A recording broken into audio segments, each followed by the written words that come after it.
20th in the world without even a coach. This is a match at home. There is no excuse whatsoever. Now, where do I even start? Okay, let's start with the coaching. A number of people are calling for Gennaro Ross' sack. But this is a coach that has not been paid in over 6 months. He's not Nigerian, first of all. Now, we have issues where players are asking or agitating for bonuses to represent their country. I'm not going to judge them. They want bonuses to play, it's okay. Other countries, other bigger countries, players don't, they don't care about the bonus.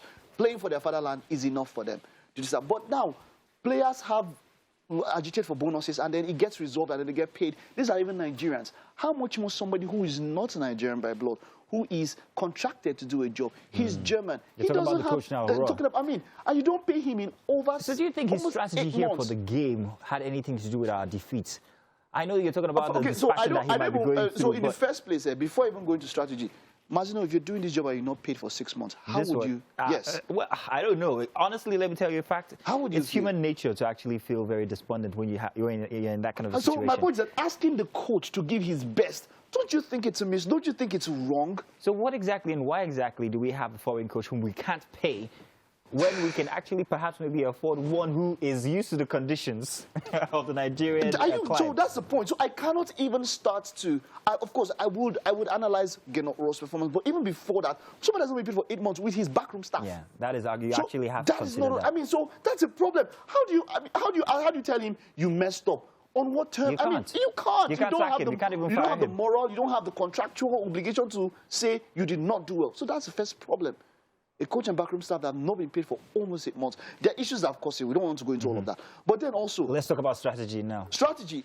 Come on, man. Watching Africans play football at times, especially when it comes to Western South Africans, it is a bore. You watch football and you think about these guys were trained in Europe by top managers, but they come together and they can't seem to put 5, 6 passes together. I was going to say something about their incongruity. The goal was in the 90th minute. You're very passionate about this, man. It really, really irks you. My point is that we don't even need to be at our best to take out the CAR. Wow. We don't need to be. If you lag, the coach is there to, always, hey, pick it up. But then they were unable to do that, and that's how France, after going 2 goals up in the first half, we felt the game was over. But then France came back, 3 goals in the second. So it's going to be Spain against France, and it's going to be hard to call. What are you looking at? No, I was about to ask you to call it actually for real now. What do you think? France over Spain? It's going to be hard to call because look, at this point.